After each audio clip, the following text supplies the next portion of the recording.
Happy Tuesday, everybody. Welcome back to the Collegiate exclusive podcast for episode number 3 of our fall season of CRL, which has officially officially started now with Qual 1 over and done with after we've given the first 8 slots of CRL League play away. It was a pretty crazy qualifier. I mean, Iceborg, I know you were having a crazy qualifier with doing the UNT stuff, and I know you're still involved with Sheep Collegiate. How was your national holiday of the first CRL Open Qual?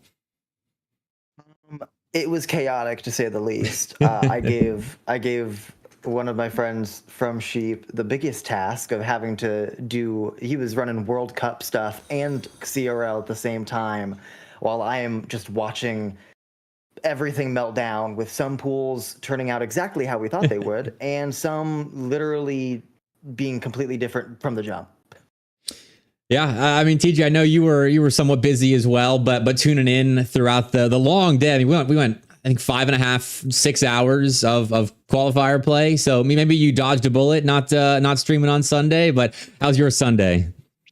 I'm pretty content. I think having UGA in the top 48 conversation is something worth celebrating. I know I celebrated that day, and I'm very happy that with me and my team. It's really weird to be on the playing side again temporarily. For CRL quals and for NECC and whatnot, but with it being my senior year and everything, I can't complain. And big shout out to my teammates Nathan and Michael. They are incredible. So there will be a narrative pushed about UGA this year. Definitely be ready for that. Well, we'll go ahead and start it. What actually went down? Like I don't remember the specifics of the run. I know you played one of the big dogs, right? Wasn't it like Fisher or Drummondville or something like that? It was yeah. So actually played 2. So played Ball State.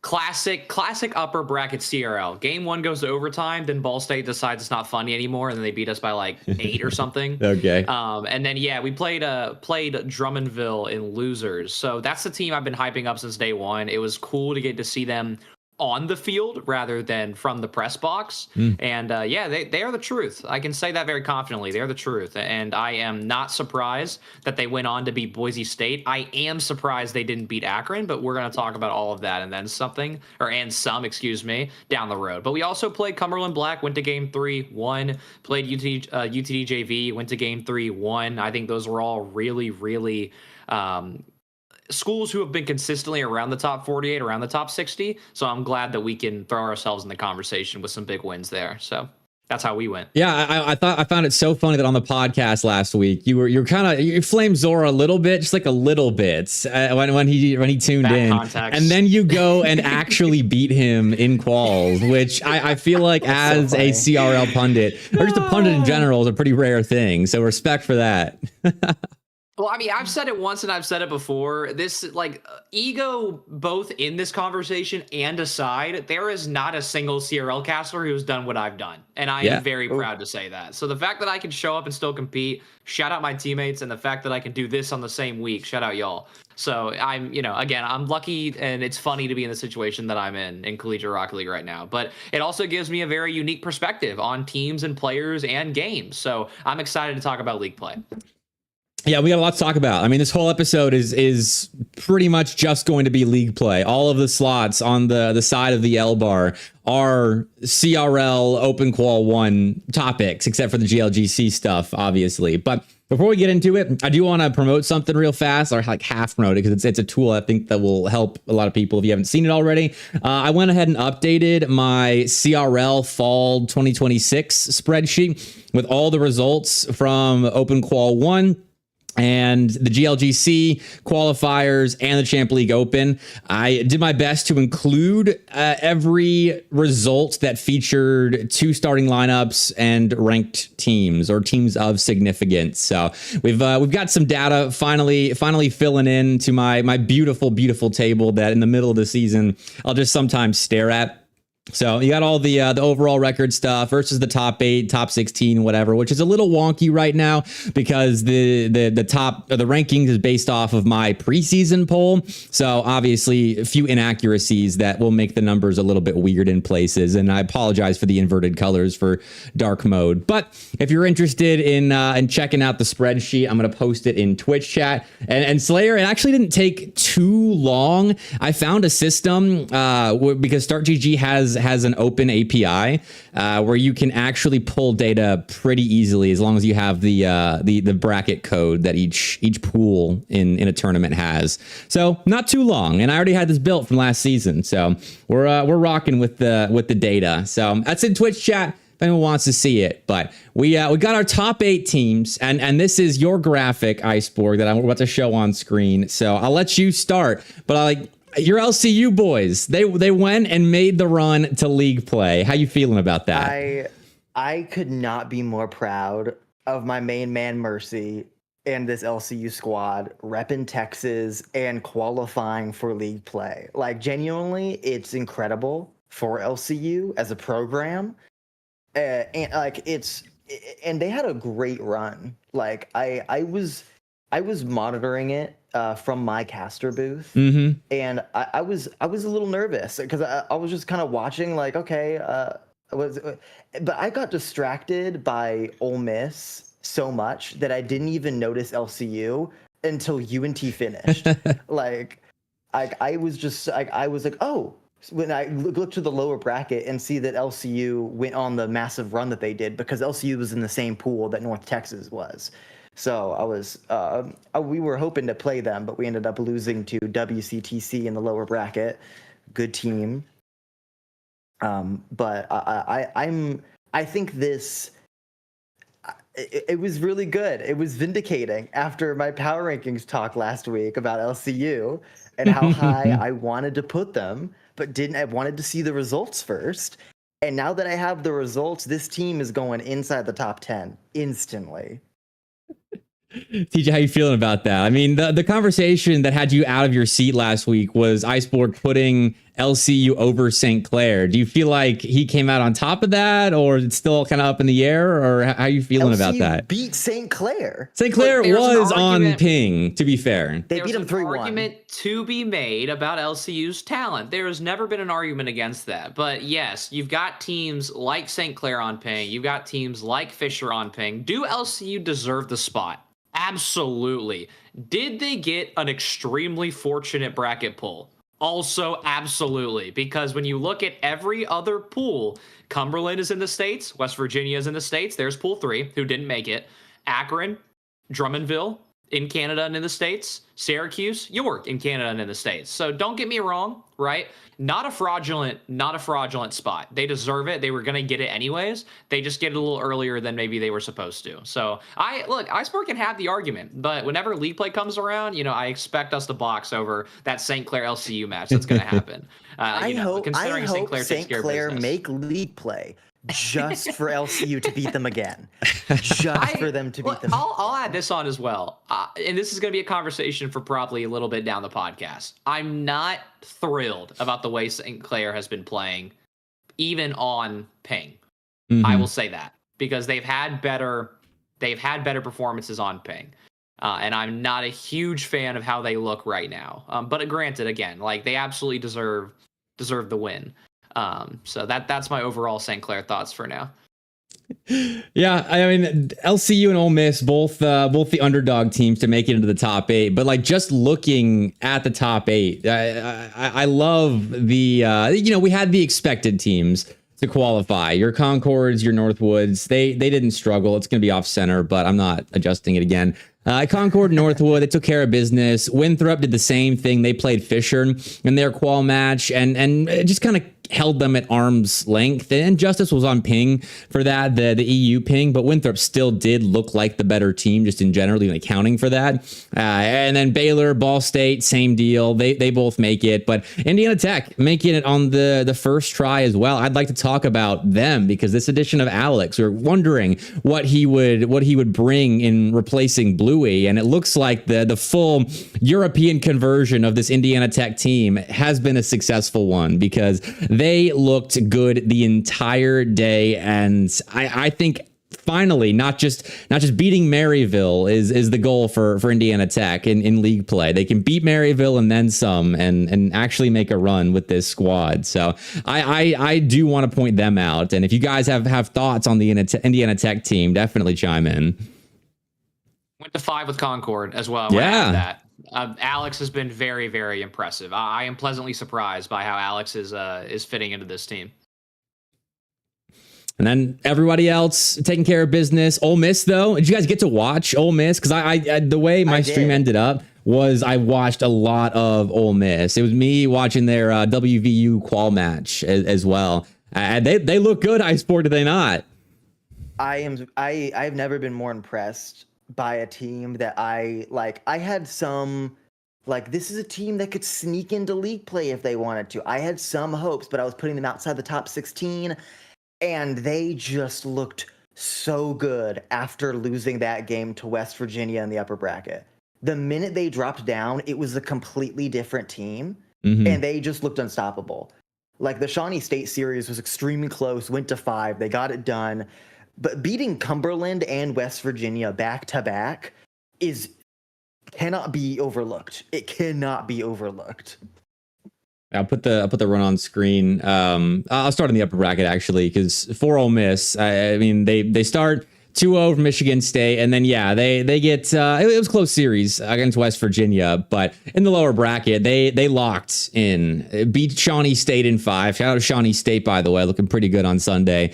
Then 3-1 Cumberland, 3-1 West Virginia. That is a run that gets you some respect right there. And I mean, I didn't know exactly how Barris was going to fit in to this lineup when I saw that he was transferring, because Barris was always one of those guys that was pretty good but never played on a top team. So I didn't know if he could hang at this very top level in like a West Virginia series, but he could. I mean, they had TMS as their star option, and then Barrist and Stealth would fill in behind them. But defensively, Ole Miss was so steady. West Virginia they outshot them, I think, every game, but Ole Miss put up an incredible defense and then did enough in the offensive side of the zone to take down what was, in my eyes, a top 14 West Virginia. So for me, this is probably the upset of the tournament right here for Ole Miss. They look great. Yeah, without a doubt. I mean, I've been absurdly high on Ole Miss as well. And so even though Lunar not playing took me a little off guard, and also Stealth we thought he was going to be over at St. Edwards, and then he never left, apparently. He was just trialing with them. So now he's back with Ole Miss. Starting, outside too. Of that, he's starting for Ole Miss. Yes, because Lunar's not playing, exactly.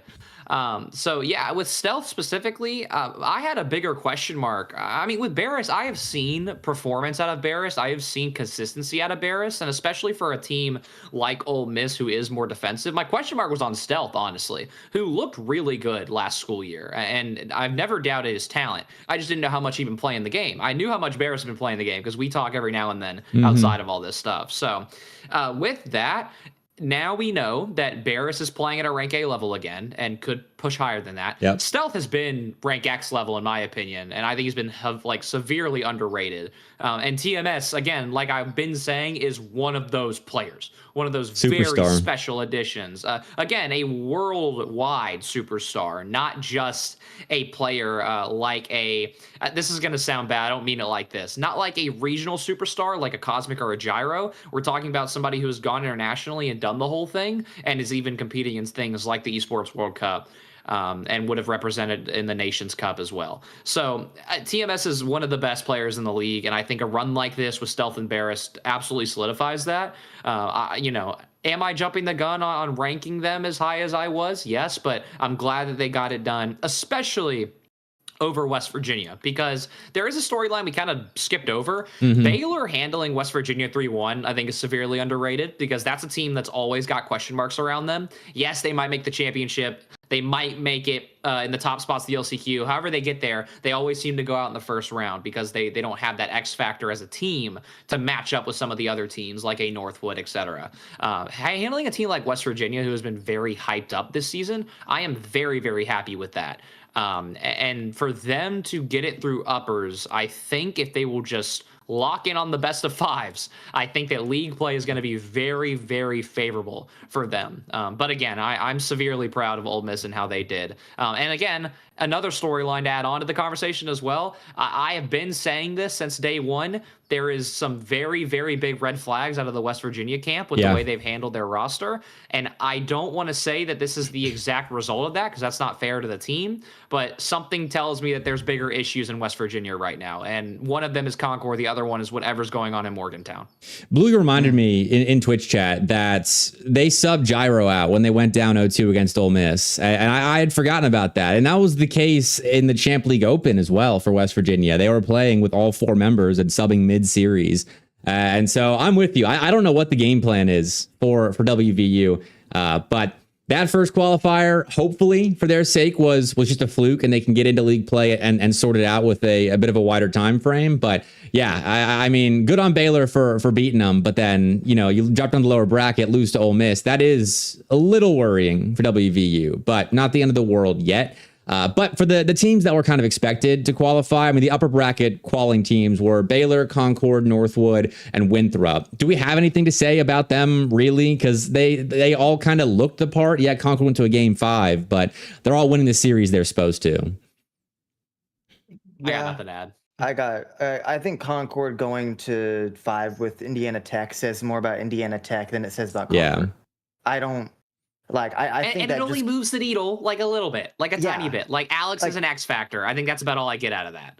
Yeah, I'm sorry. The difference between 1 and 3, the 1 and 3 being Maryville, Concord, and Northwood, I don't have any changes at all in how I feel about those top 3. I just think Concord made it, and Indiana Tech looked great. That's cool. And they still made it anyway, so awesome. So the teams that were used to doing well did well for the most part, and that's the story there. So let's talk about now not just Ole Miss, not just LCU, but Drummondville as well. I think really impressed everyone because they were seeded 18th overall, and let me find their bracket. I will put it up on screen. They had to get through somehow UGA and DJTJ in the lower bracket, which I mean they off the back of a good win against Cumberland Black. That's a scary UGA team, TJ. But then Drummondville, they somehow beat you guys and then beat Charlotte, 3-0 Boise State, and then go to 5 with Akron. So, I mean, you played them on the field. What specifically about this team did you see with the individuals? Because I thought Nebra and Snow were washed, but apparently not. No, absolutely not. I will say this: Snowf, incredible, looks incredible. I will say the player I was the most impressed with was actually Pyrex. Easily, I was the most impressed with Pyrex. Nebra has definitely been playing a veteran role on the pitch for them, similar to probably how Barris is playing with Ole Miss, and there's nothing wrong with that because they make it work for them. Now, the difference between obviously Ole Miss and Drummondville is that you're still missing that really, really high, that rank X type of guy who can win you series against some of these other teams. Now, for example, the win over Boise State, I was absolutely shocked when I saw that roll through. But then I was just as equally shocked when I saw the loss to Akron, because it makes zero sense to me how you can beat Boise State, but then you could not beat Akron. Now, y'all might need to help me out here because actually, I take that back. 5UP did not play. I forgot that was already confirmed. Yep. He did not play in CRL quals. So I am quite confused as to how Akron Blue got out of that one with a win, but it going to game 5 isn't a shock, and I don't think either one of them stood a chance against Ball State. They looked pretty good on the day as well. I watched game 5 of that Akron series. Sorry, Iceborg, but I wanted to chime in on the topic of that Akron win. And we tuned in for game 5. Patty was streaming with live comms as well. And Akron just kind of locked him down in that 5th game. They took control of the midfield, and they would relinquish space, but always had 2 guys back to defend. They really didn't give Drummondville much opportunity in like a 2-on-1 or anything like that with their counterattacks. And it was just solid, like kind of what you'd expect from Akron without 5UP. Just 3 guys that play at a pretty high level, not a superstar high RLCS level for the most part, just kind of shutting them down with good cohesion as a unit. And that's what won them game 5 at least, but the rest, I don't really know. Yeah, I think it's very hard to beat a team twice, and we don't see the upper bracket. Akron Blue actually beat Drummondville in the upper bracket as well. So I think it's very difficult to beat a team twice in the same tournament. Just because they learn your play style, they can go back to the lab for several hours of CRL qual later and know how to beat you, and they still won in game 5. I think that's a really good sign for this Akron Blue roster. I don't think this Akron Blue roster. They could make league play. I would love to see them Akron in league play. But obviously Ball State was just the better team in the qual game. Yeah. Good rivalry win there too, because the Ball State Akron Mac rivalry. Yeah, you got Maction for calling for CRL, which was awesome. I was pulling for Drummondville to see what damage they could do, but like it was cool having Akron and Ball State playing for a qualifier match, and Ball State was streaming it too. And I wish I could have seen the Twitch chat for that series, because I bet it was pretty electric. But Ball State take care of business there, and another one of those teams that's kind of expected to qualify, though maybe a bit more of a wild card than the 4 upper bracket qualifying teams. I mean, that Ball State team a little bit different from last semester. I think I still can't remember if Gus they're Wova. the exact same. Is it the exact same? Okay. It's because Wova was not playing last spring. He played partially in the fall, but then they made the move for Phoebes halfway towards the end of the fall. Okay. Thank you. Well, I mean, they're returning their lineup that did well last semester, so maybe expected. But Ball State's always been the team that's kind of on the slight outside of the very tippy top of CRL. But they handled their business here. So, I mean, again, do we have thoughts then, or we save it for league play when they're actually playing the big dogs? We can save it.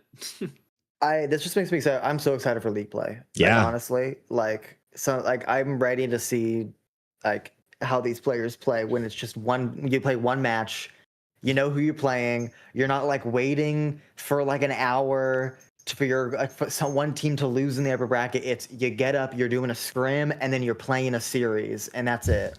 It's a whole different ball game. All right, let's move on to, unfortunately, some of the rough topics, which you already kind of touched on. WVU, definitely.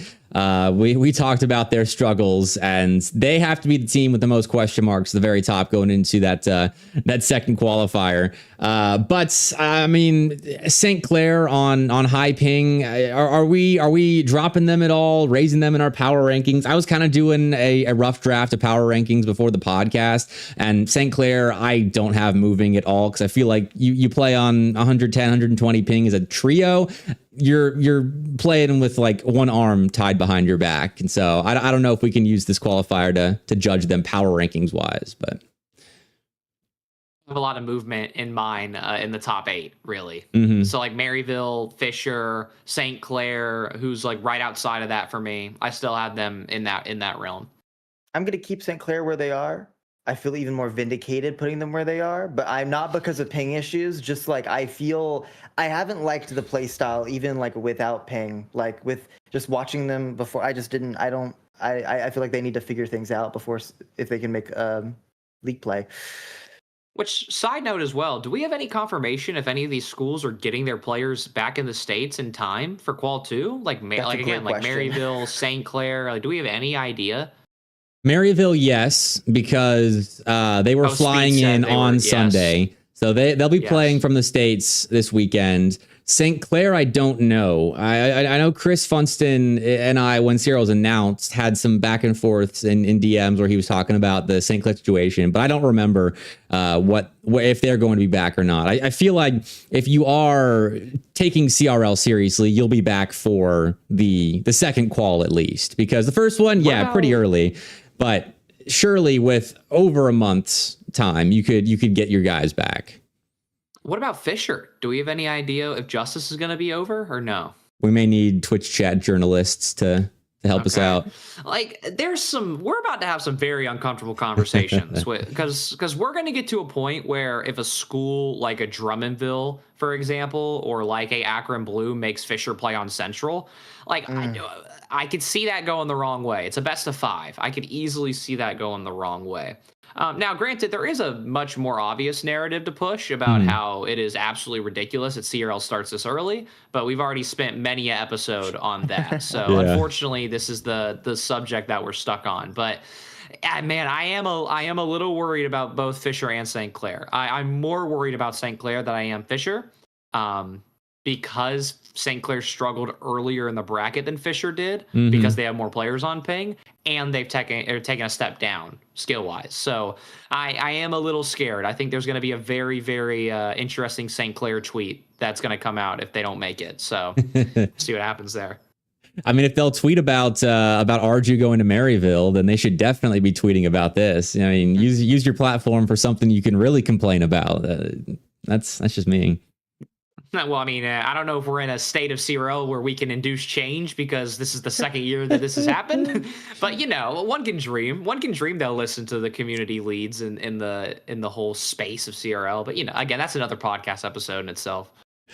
Yeah, we don't have time for that tonight.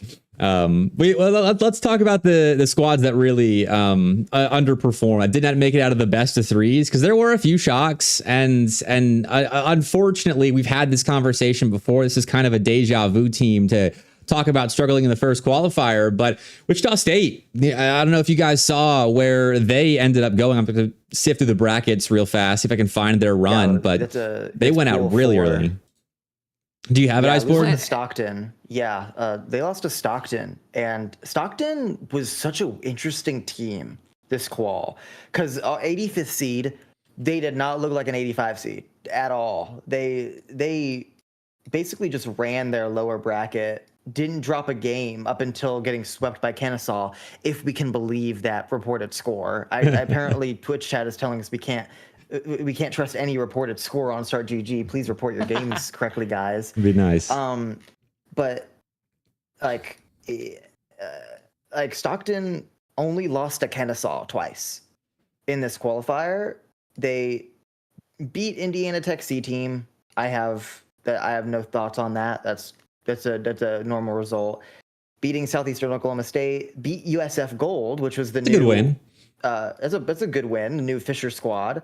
Agreed. And then, but sweeping through all those teams was just like, oh, okay, this is a pretty good team. I expected Wichita, if this was going to be like a crazy, this is a crazy result, it go to 3, maybe Stockton win in 3. Them sweeping Wichita, I was so surprised. It's like permission to be a little more blunt. Yes, permission granted. Wichita cannot lose these, period. I don't care. I don't care about the circumstances. I don't care about the day. If Wichita believe themselves to be a top 16 team, which they've been very vocal about, you cannot lose these games. Now, is Stockton a team that deserves to be in power rankings and to be in conversations? Absolutely. Now, are they going to get ranked higher than 25? Not yet. They have a long way to go before they get, in my opinion, like really far inside of the top 30. I think they're borderline around the top 35, top 30, if that's where you wanted a knee-jerk reaction put them. So for Wichita to fall to Stockton and not even get a chance to play a Kennesaw roster, which actually looked pretty good on the day, I must add, this is unacceptable, point blank and period. Wichita should have been laughing to the bank with this bracket pull over here. You should be very happy to get Stockton and then to play Kennesaw in CRL best of threes, and then one best of 5 and then a best of 3. I think you absolutely should have been able to take advantage of that, and St. Clair dropping out as well. I don't know what much more you could have asked for Wichita State, and their seeding is going to definitely sink a little bit because of this when it comes to CRL quals. So my blunt answer is that there's no excuse. Like, you cannot lose these under any circumstances to be a CRL team. And I watched this one. We streamed it, and they got beat straight up. It wasn't like a goofy best of 3 sweep where you lose like an overtime game and then just can't get started in the other game and lose by 1. No, Stockton actually beat them straight up 2-0. They looked like the better team in those 2 games, and Nick looks impressive. Like he was the most talented person on the pitch, it looked like, even with Knight in there hitting some bangers. But Nick was the full package for Stockton. And then Will and AJ, who I don't know much about. Nick I've watched before, but Will and AJ, they were solid. Their shooting, I think, was the most impressive part. So it beat Wichita State, I think. Stockton made the most of all of their opportunities, it felt like, and Wichita State just couldn't get anything going on the other side of the pitch. So I Stockton, I mean, yeah, I think knee-jerk, they should be up close to the top 32 looking like this, because they've got a talented team, and just looking at the players and their ranks and all that, they're a team that should be knocking on the door of top 32 maybe, but around that number 40 mark. But yeah, rough day for Wichita State, and this has happened before. They lost to, it was like Oklahoma and then some other random team in the first qualifier last year. I feel like the writing should have been on the wall with, it's such a hot and cold. What did we talk about, DJ? last podcast episode, we literally talked about that if Wichita wanted to make a run, they had to be consistent. Consistency was key for this roster. They go to 3, they nearly beat LCU Blue in the upper bracket, and then immediately go to 3 with Michigan State White in the lower bracket. The inconsistency was it was glaring for this roster, this qual. Yeah, and I'll be blunt, part 2. I've had this roster outside of the top 16 in my power rankings because of reasons like this, and then I get flamed for it. Like, this team is good, do not get me wrong, but when you look at CRL, when you look at the golden formula of what does it take to qualify for the league, right? Look at the very bottom. You got one rank X, like, for example, like Syracuse, who was in the bottom 4 of league play last season, right? Rank X, rank A, rank A. That's what they started with. That's what they qualified with. Then you look at a team like Wichita, and people are going to flame me for this take too. Knight, low rank X right now with the way that things are going. And then you have Boone, who could be argued to be rank A, but I think based on how busy he is in a given week, that can fluctuate. And then with Aqua and KRZ, I don't even know if I comfortably can sit here and say that they are, in my head, mid to high rank A level players. I don't know if that's something that I can sit here in this podcast and agree with. So Wichita doesn't have the natural formula to make CRL, which means that they have to have it within themselves to find the heart to win these games and to plan for these games. And again, they're a team who has no choice, but your best of 3s need to be perfect because, again, if you're trying to make CRL and the team that you have, but then again, you cannot lose these games. So I've been low on them for that specific reason on the data end, but I'm going to go the extra mile. I don't know how much heart they have in these games because I have to see it again. Now, it came out when it needed to for CRL qualifiers last school year. I'll give them that, but that, in my opinion, was the one glaring success story for Wichita State all last school year. And that's why I'm still low on them. So I'm disappointed as much as I am mad because I love Knight. I love Boone. Knight got absolutely shafted by Maryville. I'll stand on that. It was not fair what they did tonight at all. And then Boone has been one of the most positive faces in the scene and is a student leadership winner, by the way, an award winner within NACE. That team has got the keys, but not the keys to make CRL by default. So they got to find more within themselves to qualify. I just don't know what that looks like yet because I don't know their inner team dynamics. But, man, I know Joe and them. I know they've got it. They just have to show up when it matters. Well, this next team that we're going to talk about, kind of disappointing, really hurts me because Kaiser had a really bad Sunday after pretty much prepping since May for this day and the upcoming Sunday as well. Kaiser had a similarly rough time in the best of 3s where they go to 3 with Michigan. It's kind of cut off, but that's where they're at. And then they lose to Mount Aloysius in 3, which fair enough. I think Mount Aloysius is a team that can pop off in a best of 3 and beat you. But then in the lower brackets, UGA Red, nice getting through Koopa Troopa and his boys. Although I don't think Koopa's playing.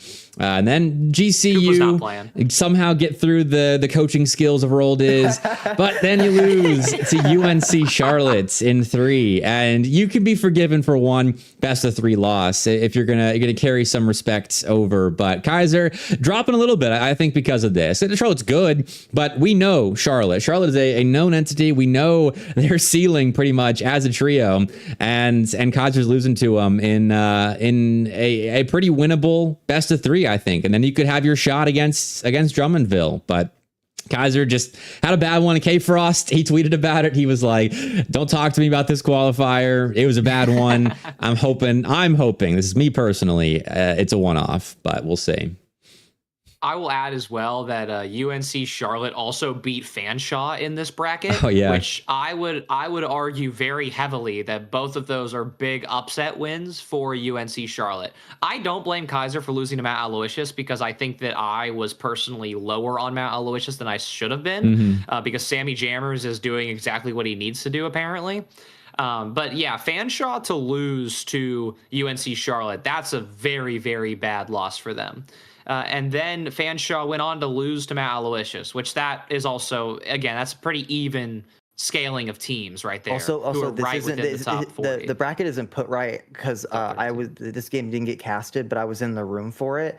Fanshawe also went to Game 3 versus UNTB. Oh, Whoa. Yeah, they lost 3-1, I think, in Game 2, and then won in overtime in Game 3. Whoa. Texas. Okay, so maybe a bad day in the office for both Kaiser and Fanshawe then, because that's rough. and it is the starting three too. So I don't know what went on with Fuel. Is Landon squad is also the first time they've ever played together, and they were on fire. I love these guys to death. These are all newcomers to North Texas. One's a KBM player. I'm loving these guys. So I have high hopes for the fresh talent at North Texas right now. But So maybe we give Fanshawe the pass then. I mean, they sleeper at UNTV team that they're playing close. But Landon in chat saying Fanshawe's got two 2300s. Which is true. That is true. So yes, they cannot be losing these. Yeah. I don't know what's going on with Fanshawe. Another team that maybe should be top 32 for sure. They were seeded top 32 here with accounting for Maryville. They'd be in the top 32. But still getting upset in your first open qualifier after already having a good semester. This is one of those teams that looked good in the spring. I think they made one change with Stitch, which on paper is an upgrade from what I've been told. And you can't build on your good spring semester, at least so far. So, open qualifier 1, it's early. So maybe we can forgive some of these teams for having a bad open qual 1, but you're being put on watch in terms of the expectations for you and how we shift them. But as far as teams that had bad days, like really bad days, I think Kaiser Wichita State may take the S tier on that tier list. Do we have any more squads that come to mind in terms of bad days just in general? Well, it's a bad day, good day. Bad day, good day. Good day for someone. Really bad day for these two teams. BPCU and Davenport. Davenport played with a sub, for the record. It doesn't matter if you're with a sub. That Davenport roster, I feel like, should be doing much better than losing to Cleveland State in the upper bracket. Oh, hold on now. Hold on. Let's go see Cleveland State. Hold on. If we're going player for player, bar for bar, Bolte and Para and Cleveland State are only within maybe 100 to a 50 MMR of one another. So I think that the previous history of that roster, I think that throws off the narrative in a very heavy fashion. Cleveland State is the truth. And Cleveland State was rated way too low. Matt Aloysius was rated way too low. And I think that Davenport, unfortunately, were one of those teams who got a bad pull from them. Now, the Bruton Parker argument, I will add to, because I'll hear that one out. They have looked pretty rough for the last, I would argue, back half of the entire spring semester, and now killing their momentum potentially early on in August as well. So, no, I mean, believe me, I believe in Cleveland State, but and I think that their win over Davenport is still an upset, but I wouldn't say that makes Davenport a very worrisome team. I'm more worried about Bruton Parker than I am Davenport. Makes sense. I also Twitch chat, I am giving no hate to Cleveland State. I just feel like teams like BPCU should be beating Cleveland State in an upper bracket game. I know how good a Cleveland State is. I've watched it. This team is in my NACE conference. I watch them all the time. I know how good this Cleveland State roster can be. Had they beaten York, they would have been a game away from the qual match. They had a great qualifier. It's just, I'm just kind of shocked at Bruton Parker. Agreed. Yeah, Bruton Parker. I want this team to be good so bad because they're so lovable, but they are so far struggling against the kind of middle of the pack team that they're usually really good at beating. They've got 2 losses against the top 17 through 32 ish, and I say ish because it's not exactly set quite since it's preseason rankings and all that. But then they've got 2 losses against teams that were outside of my preseason top 32, which I think was a pretty decent preseason top 32 for the record. And Bruton Parker's losing to those teams in the playoff or the brackets they've played so far. But I do want to remind everyone that Bruton Parker started slow last semester too. They lost to, I think it was Carthage and then someone else in the NECC Division 1 qualifier bracket. So maybe they just take time to ramp up into it. But yeah, I mean, TJ, I know you want them to be good as well. And it is tough seeing them taking losses like this, even though it's an okay loss to Cleveland State. But previously, Bruton Parker don't lose those types of series even to a team like Cleveland State. Agreed, but unfortunately, I think that we have already made it halfway around the corner for a new age in Bruton Parker Rocket League. I am definitely worried because that last school year was the first year where, again, they start slow. Bruton Parker always starts slow. Nothing new there. But then they would get really good. They would show up to lands. They'd have really good showings. But then they tapered off what I would argue is pretty hard in April, March, and May. They tapered off pretty hard in a lot of the games and series that we would expect them to win.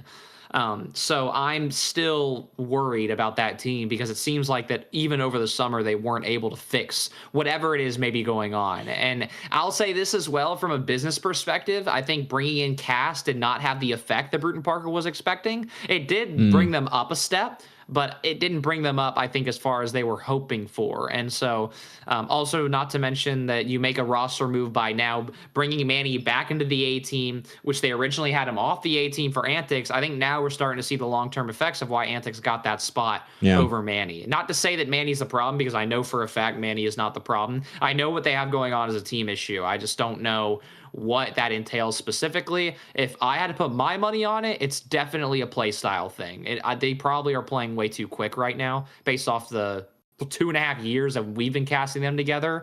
Ever since we were all signed and whatnot. So yeah, I don't know. Unfortunately, I think I see another gatekeeper semester, but maybe Bruton Parker's not gatekeeping the top 25. Maybe they're gatekeeping the top 32. I don't know. I didn't want to say it. That we're going to talk about another semester of another gatekeeper Bruton Parker squad, but it just, I need to see some really good things from this Qual 2, or we're going to have a lot of worrisome conversations about the future of anything Bruton Parker. Well, and again, think about the formula. Rank A, rank A, rank A. Like, with these players, when it comes down to 3 rank A players, you're talking about anywhere from 17 or 16 in CRL potentially, all the way down to like 35 almost at that point. So it's a team game at that rate, and Bruton Parker is in a slippery slope by not figuring it out yet. So I wanted to add that in before we keep moving. I mean, we're talking about teams that we'd be talking about in this segment anyway, like your Cleveland States and your Stocktons as well, the squads that I think gained a lot of respect this open qualifier. And I'm curious, given the upset wins and teams that were off the radar that jumped onto the radar, you guys can like give a thumbs up or a thumbs down for these teams that you would maybe put in your top 32 now. Just like gut reaction for these teams, thumbs up or thumbs down if you would have them as a top 32 team. We're going to start with Stockton. Thumbs down for TJ. And Iceborg too. Fair enough. I mean, it was one good run. They just beat Wichita State and USF as well. And I mean, given that we found out about the USF roster late in the podcast last week, we're going to toss them into. They didn't beat anybody big. I don't think. They beat Kaiser B, which is kind of the same skill level as Kaiser from last semester. How about USF? How would you have USF top 48 right now with the Yagami Fisher third player? Not top 48? Not yet. Not yet. I got to see a little more. Okay. Back to top 32. Mount Aloysius with Sammy Jammers stepping in for Pig B. Would you have them top 32? Easy. Yeah. Okay. They beat Ball State Black. Fanshawe, Skippy is the truth, and then and Kaiser as well. If they win that game 5 versus Akron, they could absolutely have made the qual match. I want to throw an asterisk as well. All right, because with Mount Aloysius, this format favors them heavily. Because when they're in losers and you've got the rank X player of Doom, which is Skippy, and that's a compliment, by the way. Like, he is the storm whenever you need it the most. He's the rainfall when you need it the most. Like, he is single-handedly a player who can 1v3 the majority of CRL. We have seen it many a times over the last school year. So this format, best of threes, that is heavy Skippy favored. So yes, they are a top 32 team, but grain of salt right now. BK saying that that BSU black team let Skippy single-handedly beat them. That makes sense. I mean, if you're not completely set as a trio quite yet, Skippy will tear you apart. He can 1v3. Mount Aloysius have a good one. I'm so impressed that they're still at this level even after losing Pigby. I really thought they were going to take some time to rebuild, but nope, they are still here. And next team, I'm going to set the parameter as top 20. Would you have this team as a top 20 team? York. Ooh, Oh, come on. No, okay. How about top 24? York. They were seeded 25th. I think it's too early. Also, their bracket run was fraudulent. Like, we could talk about that too if we really want to. Sure, let's put it up. Like, could we put York in the top 32? Yes. Was I way too low on them in my preseason poll? Also, yes. But like, let's run through this real quick, right? The win over Davenport, fair play. Win over Cumberland Maroon, also very fair play. I don't know entirely if they're top 25 right now. I think that it's a fair argument, but this is the first major, like, let's be really honest. In the last 2 years, this is the first big York performance that we have seen that's actually made us turn our heads and go top 25. Mm-hmm. Like, this is hopefully the start of something special for this York team. I just have to see it a few more times. Iceborg, you got reasoning? I also need to see it a little more. They're like, obviously hotshot with the York is better than Kaiser in the chat. Like, we can say that. I guess, like, this qual, absolutely. This qual, some teams just looked atrocious. But if some things just like, once again, I find it very interesting that some teams decided to play it all with ping issues. That's something that I found very interesting. I mean, why not? In my opinion, like, I get it. But like, if you know that you're going to like have issues, like, some people don't. I didn't even know Davenport was having substitute issues until you said it. If I know, because I was like, am I gonna have to put them down in my power rankings? What's going on? So if they don't have issues, York probably loses in losers round 5, probably, instead of or like, who knows? I don't know. A top 24 is a fair over under. That's a really good betting line for them. It's top 24. Like, I am totally willing to hear that they're right now a top 24 team. So maybe I say like this for them right now. Hotshot, I can give you 28. They're not top 20 though. They're not top 20 absolutely. yet. I mean, for reference, the teams that we had around that 24-25 mark last week, and this is a kind of squiggly line as a benchmark, but like Kennesaw State, Daytona State, Kaiser, Bruton Parker, Drummondville, which Drummondville definitely shot up. That's not a great benchmark anymore, but those are the sort of teams that we'd see York competing against, which right now, I mean, like Kennesaw State, they had a good open qual, but I think generally they and York probably split series because York did look good. But it's a bunch of game 3 wins in best of 3s, and we all know what best of 3s are like in CRL. That's just unfortunately a part of doing the big old brackets that we do. But last team, I'm going to say top 32 for this team. Cleveland State. We just talked about them. Top 32 yet? Thumbs up from TJ. I was way too low on them. That's on me, y'all. I was way too low on them. I didn't know their roster yet either, so that's on me. I think I give them low 31, 30, like 32 to 30. I can give them that, but I don't think higher than that right now. The same thing last semester. I mean, they were part of that NECC Division 1 playoff bracket. They were one of the teams that impressed them and Carthage both. I think it was actually them and Carthage that beat Bruton Parker the 2 times in that bracket. So good starters to the seasons. Hopefully they can keep it up though. But apparently their new third is an upgrade from Cyprocate. So we'll see if they can keep it up right now. But a lot of teams jumping into the rankings conversation. It's going to make power ranking during next week's podcast very tricky. This is the part of the season where it becomes difficult to demote teams, but also very easy to promote teams. So looking forward to that. But any more teams we want to talk about in the open qualifier? I think we covered pretty much everybody without going bracket to bracket. But does anybody else have any more topics they want to toss on the oven? Can I add one more team to the conversation? Cumberland Maroon. Okay. We were just talking about them with York. Losing to Syracuse in the best of 3, there's nothing wrong with that. And again, York is a good team. I just don't think that Cumberland Maroon should lose that. I just don't think that, like, Cumberland Maroon right now is a top 20 team in my opinion. I think that they, for example, if you get a Cumberland Maroon versus St. Clair in a best of 3, like, you better watch that series. Like, that's the way I envision them, because and that's again saying that St. Clair is on ping right now. Like, I want to make sure I clarify that. So to me, Cumberland Maroon is a top 20 team, but also as a top 20 team, you have to win the York series, in my opinion. And also I think they would have had a perfect bracket, because I think they beat Cleveland State.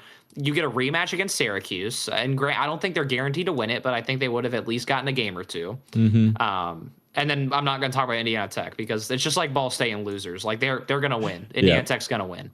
But I was a little disappointed about how Cumberland Maroon did. I think that they easily could have been in that loser semifinal. I mean, I think Cumberland Maroon was exactly who we thought they were going to be in this qualifier. Like, three guys that have been star first men on their team, and that's going to lead to some high ceiling moments, low floor moments, and they had it. They were competitive in the upper bracket, beating Olivet's a decent win in a best of 3, and you beat Leslie as well, another decent win. And then, you lose a best of 3. It's maybe a bit of a coin flip. And I don't think my opinion changes on Cumberland Maroon, quite honestly. I think they could be a team that I see going out in that same spot next week. I could also see them as a team that maybe is playing in the series before a qual match. I think that's kind of where they're at right now. But they're going to be scary in opens, I think, is where I'm going to place this Cumberland Maroon team. They just need time. Great. All right. Anyone else to toss out into the ether of CRL before we move on? I don't think there's anyone else. I'm really excited for Qual 2. I want to see number one, if teams that lost early learn from their mistakes in Qual 1 and get their act together, and the teams that were on paying, if they're not on paying Qual 2, how they're going to do. Because God forbid CRL seeders somehow mess it up and give these teams that lost on high ping lower seeds. Oh my God, don't say it. Because they don't know that, and somehow the brackets get even more messed up, because I could as much as I don't want to curse that energy into the world, I can 100% see that and see a best of 3 between 2 teams that could make CRL in the lower bracket. You think we won't see a team like West Virginia, Cumberland, and St. Clair in the same bracket? I guarantee you CRL does something crazy. Like, I would put a lot of money on that. If all 3 teams were in that bracket, I would be so mad, mainly because that means there's going to be a bracket that some team that's like an AAA squad could absolutely make it through the lower bracket. Well, here's another good question. I don't know. Who would you seed as the top seed? Oh wait, Maryville, obviously. Okay, behind Maryville. Behind Maryville, who would you seed as the top seed in Qual 2? Would you put West Virginia there, or would you have Fisher. Syracuse? Fisher. Fisher's there as well. Yeah, by a mile. By a mile, Fisher. It goes Fisher, and then put West Virginia. Okay. What about if St. Clair's on all in the States, or not in the States, but you know what I mean? Canada. Maryville. Who was the other team we just talked about? Fisher. Okay, Maryville, Fisher, West Virginia, St. Clair.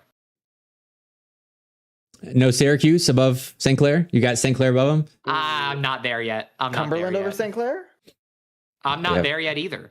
Really? So many good teams left. St. Clair was in the States or in Canada for my chat and grammar police. Hot shot with the big. He has Syracuse and Cumberland over St. Clair. Oh my God, guys! Like, oh my God, we're still talking about St. Clair. Like, they haven't fallen off that hard. If they don't make CRL, then I'll jump ship. Okay. I'll fully jump. I'm interested in this because you are on the plank and everyone is chanting at you to jump in. Yes, exactly that. Yes, but I will ride with St. Clair for at least another week and see what happens. I've got a one team that's playing in the next qual. That's like a Southern boy bias team that I want to show off. But the University of Alabama Birmingham, or UAB, they have an actual backed esports program now. And TJ, I don't know if you remember these two guys from the high school scene, the Calera, the second best team in Bama for a while. So Blake and Bama, they were coached in high school by the director now of UAB. So they've got a little Calera high school reunion going on at UAB. So this is a team I don't think they're gonna make any crazy runs. This is honestly me just talking about them because we've worked Alabama high school lands before. But in a couple years, I think UAB might be a team that you want to look out for, because they are realistically, the level of funding they're at is like right up there with Huntingdon in terms of Alabama Rocket League, which Huntingdon was a top 48 kind of contender last year when they had that good team with Silas and Craig and shoot, he's gonna kill me, but sorry, I can never remember 3 players on a roster. I get 2 and leave the last one off, but just wanna throw that out there because it's pretty cool. But that's all I got. Yeah, TJ. One more Southeastern team worth mentioning. You don't have to pull up their bracket, but South Carolina. Okay. South Carolina is still going to be a threat. Like I was saying last episode, NECC Division II banger. Yeah. Well, let's talk about South Carolina. Like seriously, South Carolina had a very impressive run. They took some games off some good teams. I was pleasantly surprised. Also, we ran into them in rank right before we started quals. So shout out St. Clair for the warm up. Because UGA Red had to play around before us. So shout out to St. Clair. I have to make sure I give them their graces because they also had a pretty good run, top 48. All right. Well, we still got more brackets to talk about. The GLGC land qualifiers happened last week, and I streamed the first one, so we can run through it. But I know the second one got crazy. I can't believe these qualifiers. Yes, I feel really bad, but I feel really good. I honestly thought I cooked with seeding in Qual 1. I honestly really thought I did. And then LCU White did what they did, which I'll wait until, there we go. All right, bracket time. So I will add one thing for conversation. In the qual match in uppers, Michigan State gets the game 5 with LCU, and I watch as I'm TOing with pizza in my hand. I watch a full disconnect from Mavinho. Yeah. A full disconnect. In game 5. And then within a minute after that, or within like 2-3 minutes after that, I get a text from Moreview, and he's like, yeah, so we're done. Like, we're out. We have internet issues. Then I'm like, oh, okay, what about losers? They said, no, we are out. Like, out completely. So this was a huge shock turn in the qualifier, and I think that right there set up the issue for the rest of the night. Because I'll be honest, like, Northwood, St. Clair, Indiana Tech, I did my part there. I did a good job with that. But Akron Blue falling to LCU White was not on my bingo card, and then LCU White going to 5 with Michigan State, not on my bingo card. So I'm glad they qualified.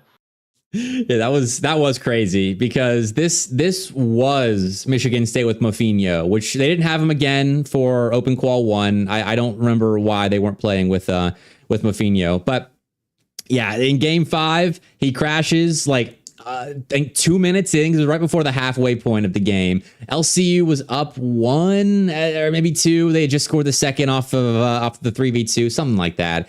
And then Morphew's just like, yeah, we're forfeiting. Morphew's not gonna be able to come back, or not. Muffinho's not gonna be able to come back. He lost power, and that's just that. And so LCU White, I mean, beating Akron is I think a win by itself. That could be like, okay, they're worthy of qualifying. So even with the up in the air finished that series, LCU White still looked like a team that was going to qualify in the lower bracket bare minimum if they didn't close out the game 5 that they were already leading against Michigan State. So LCU White, another kind of polarizing team, and we didn't talk about them in the CRL quals, but they did sort of similar to what this LCU team used to do.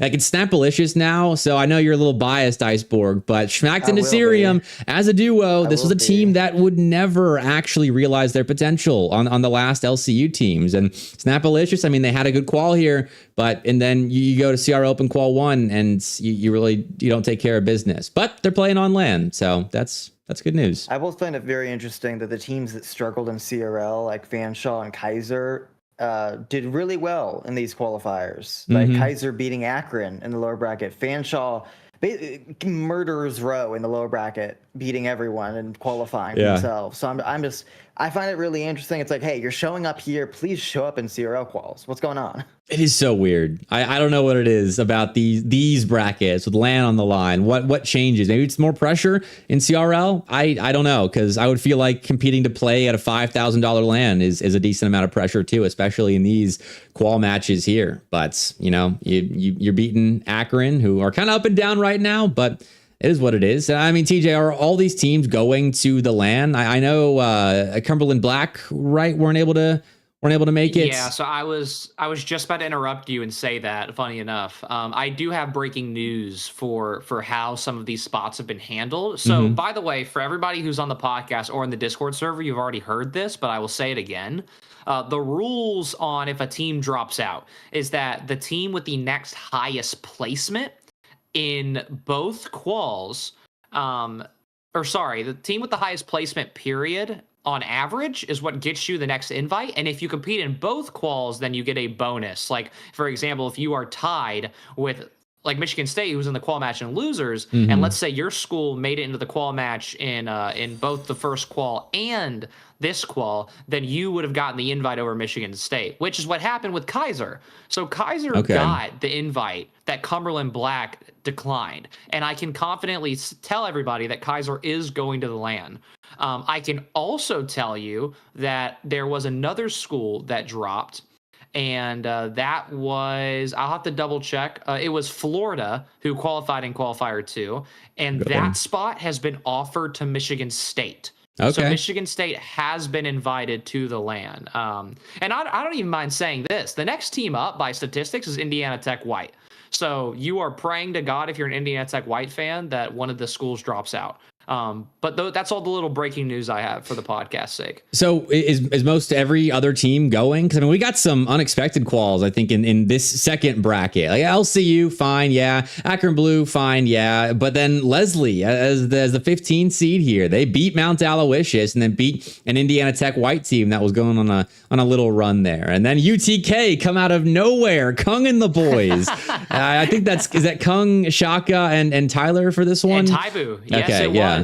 So still a good team, but like UTK resurrected for their LAN team. I mean, they don't play CRL, they don't play other leagues at a high level, but they show up for a LAN qualifier like this, and boy did they show up, beating Olivet and UT Dallas, which Olivet's kind of in a punching bag for teams that have been going on runs in whatever bracket Olivet's in. Yes, Tennessee got them, and then they beat UT Dallas in 5 here. So are we going to see them on LAN? Unfortunately, I don't know yet. If you want the full list of confirmed teams, I can go ahead and say it if we really want to talk about it. I mean, yeah, who we got confirmed? All right, Northwood, obviously, hometown, they're confirmed. They qualified through Qual 1 without an issue. Or sorry, Qual 1. And then LCU White is confirmed. Also, LCU is confirmed. Indiana Tech and Indiana Tech Black are both confirmed. Nice. Kaiser is confirmed. Fanshawe is confirmed, and Akron Blue and Gold and WCTC are all confirmed. Outside of that, the rest of the schools we don't know yet. I'm still waiting on responses from program leadership and directors. Tennessee is the one with the biggest question mark right now, because as a club program, it's very hard to get that funding. So they are searching for a sponsor, but also for Twitch chat reference as well. Michigan State has been invited, but they have not been they have not accepted yet. Also, yes, Slayer, that's a good point. My notes were wrong. Shawnee State is also confirmed. That's the last team that I did not have on my my notes. So there we go. Sweet. Okay. This is going to be good LAN. Solid top 32. This, I think, by my metrics, I forget exactly what my metrics were for like a major CRL LAN.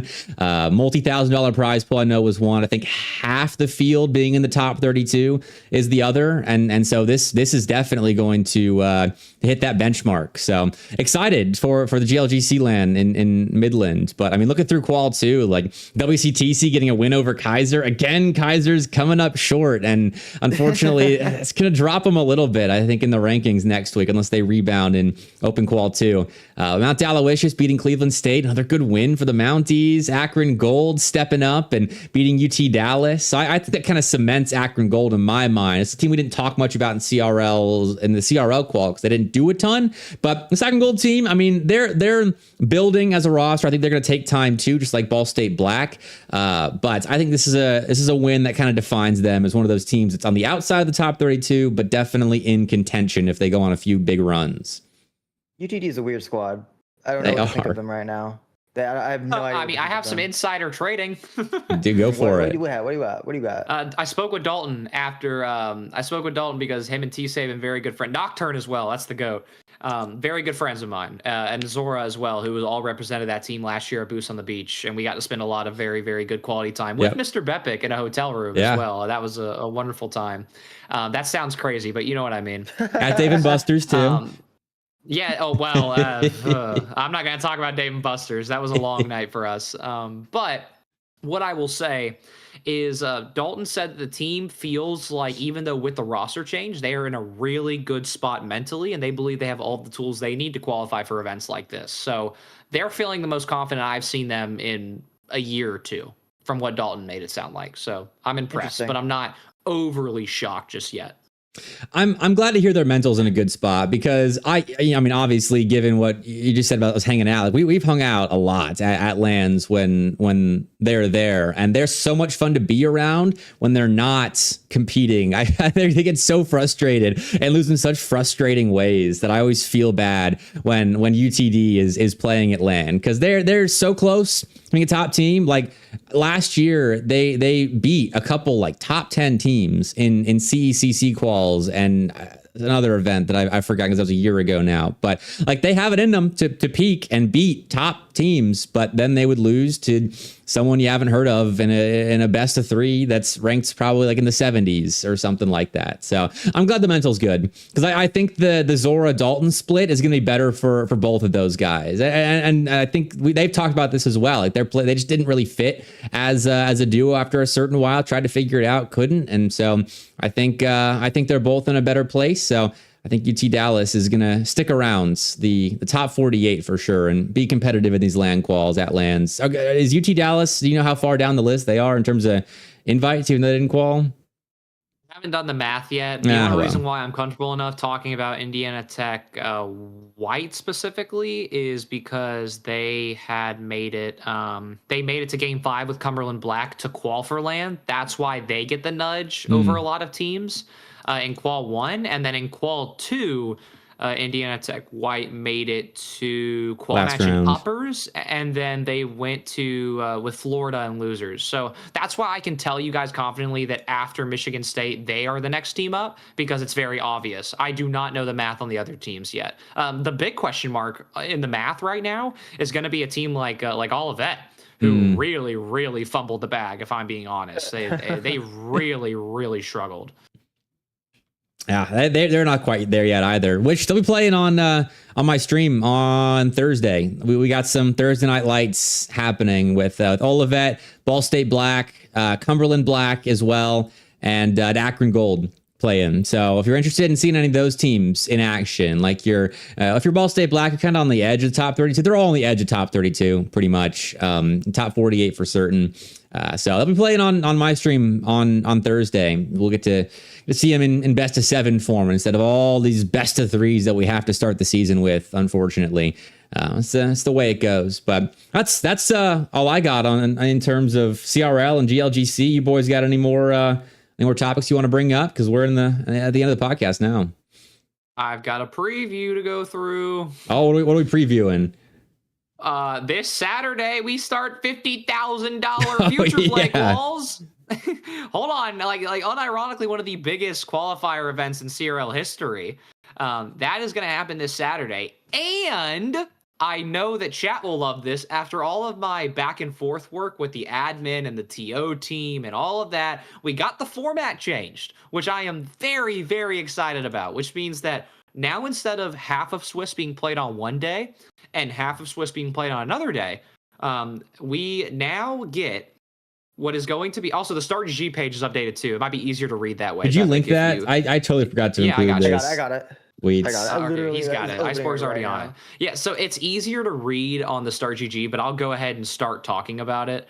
So obviously registration was supposed to close on Monday. We decided we were going to extend it to Thursday because of our format changes. So that's Thursday night at midnight, by the way. So here's the format changes as Bepic is getting the Start GG pulled up. So instead of day one, which is August 29th, this Saturday, from being Swiss, it is now going to be 2 separate double elimination brackets, which we are very, very familiar with. And not only that, but because we are splitting it into 2 pools and we're going to have 16 teams qualify out of each pool, that means that for all qualifiers and for all matches, we will never, ever have a best of 3. Can I get an amen? Amen. Like, this right here is some of my greatest work as a TO. I'm going to be honest. No best of 3s. Every single match is best of 5s, and that's only for day 1. And then we get to day 2, which is going to be the next Saturday. That is September 5th. And that is going to be 2 separate Swiss stages going on at one time. I'm living in heaven for Collegiate Rocket League right now. So I am very, very happy with what we got to do. Shout out Garden State Esports. They have been backing me and got me involved in the process. They are the GOATs. Shout out Chris specifically. Garden State Esports has been the group that's been working with me to make these changes happen and have been talking with the sponsors of the event to make sure this happens. So they are the GOATs. And I feel like I have done my due service for the entire school year by making this format a reality. I cannot wait to see all the streams. I cannot wait to be hosting the watch party this Saturday and next Saturday. I'll be like the official channel right now as it stands. I'm so excited. We're going to have so much fun. And I hope to see you guys as well. I hope to see all my community streamers in getting involved in this as well. So I can't wait. I'm so thrilled. Yeah, I'll be streaming. I think the for format's sure. so good. Mm-hmm. Only best of 5s is so exciting, especially with like, there's not like, we aren't talking like the 256 maximum teams. It's right now, I think there's 78 teams that have signed up, meaning it's about you got 2 pools of 39. And half the pool qualifies to day 2. That's exciting. You play like 1 or 2, like that's exciting. I'm super excited to see how anything turns out in these best of 5s. And we get double Swiss stage. Yeah. Oh my God. Like I am so geeked for this. I am so honored to be working the event. I also got some very, very fun news about if I will be at the event or not. I can't publicly say what I'm going to be doing at the event yet, but I will get to travel again this year. So that's now 3 big lands I have booked already. All right. So I am very lucky and I am very happy to get to work this event, and I cannot wait to watch you all on Saturday. Best of luck. I mean, we've got a $50,000 prize pool on LAN, and the qualifiers are maybe a better format than CRL qualifiers. Is this event a better event than CRL already? I mean, you gotta run it, but like, I mean, if we're just looking at this objectively here, prize pool, formats, LAN, kind of better than CRL. We're at a music festival, by the way. I must add, this is not just a LAN tournament. We're a part of a much larger event as well. This is a huge, huge music festival. Slayer was joking about seeing Lil Jon. Yes, Lil Jon will be there, for example. It's like seeing T-Pain at DreamHack in Atlanta a few years ago. So, yeah, we pulled out all the stops. Look at these teams, dude. I'm just excited because the fact that 12 teams from each Swiss pool make it means that you win 1 series and then pray that your game diff is good for like a lower like top seed team and you can make it to a LAN. Like, I will add on that. That's a really good point you brought up game diff, because I want to add one very, very important thing about the new rules and the new changes. Whenever we get to Swiss stage, if you guys were reading carefully, normally when you play Swiss at a LAN, the top 8 out of a pool qualify because you go all the way to round 5. However, because we are going to be bringing 24 teams to LAN, it changes a little bit. We are going to have the top 12 from each Swiss stage make it to LAN, which means not only do you get the teams that go 3 and 2, and then also would be going 2 and 3, but that also means that we are going to get 2 of the teams that go 1 and 3. Oh, shoot. And the tiebreakers between not only those 3 teams in each pool, but also the seeding and the Swiss stage is 4 LAN seeding, which means that every single game is absurdly important because it will directly seed you for the LAN tournament, and it will be seeded across pools. And we have a very, very extensive rule set that has been explained, and it's already set up on the back end in StarGG as well. And I can explain that either tonight or another episode, but regardless, it has been very, very, very thought out. We have been grinding this out. I've pulled a few all-nighters over the weekend, and I will be pulling another one this Thursday because I will be seating all of you beautiful people before we get to Saturday, because I'll be out of town Friday with my fiance. So I got to take one break day during the week, and then I'm back. But no, seriously, I really think that we haven't missed a single thing in this tournament. I think we've really outdone ourselves. And again, shout out to Garden State, because I would not be doing this if they didn't believe in me. They're the GOATs. So thank you, Chris. It's gonna be a great event. I mean, it starts this Saturday. I'll be streaming. TJ will be streaming. Hopefully, we'll have more people as well broadcasting that. I can't believe I almost forgot to talk about it on the podcast. Honestly, I kind of teased it with the qual streams down there, but did not put it in the run of show. So great comms, TJ. But anything else that we've forgotten about? Is there $100,000 LAN tournament hiding under the couch cushion somewhere that we need to talk about? God, I wish. I've got one more card up my sleeve. If I'm being really honest. I mean, you're firing so far. There will be another LAN this semester. There will be another LAN, and yes, I am a very, very crucial part of that LAN as well. So I'm really collecting Infinity Stones with LANs at this point. No, it's not DreamHack. I can clarify that DreamHack will not happen this fall. That will happen most likely. It's not confirmed. That'll most likely happen in May again, but I don't have any word on that. And I can tell you that it will be in the Southeast. That is where the other LAN this semester will be held, and it will be an invitational as well.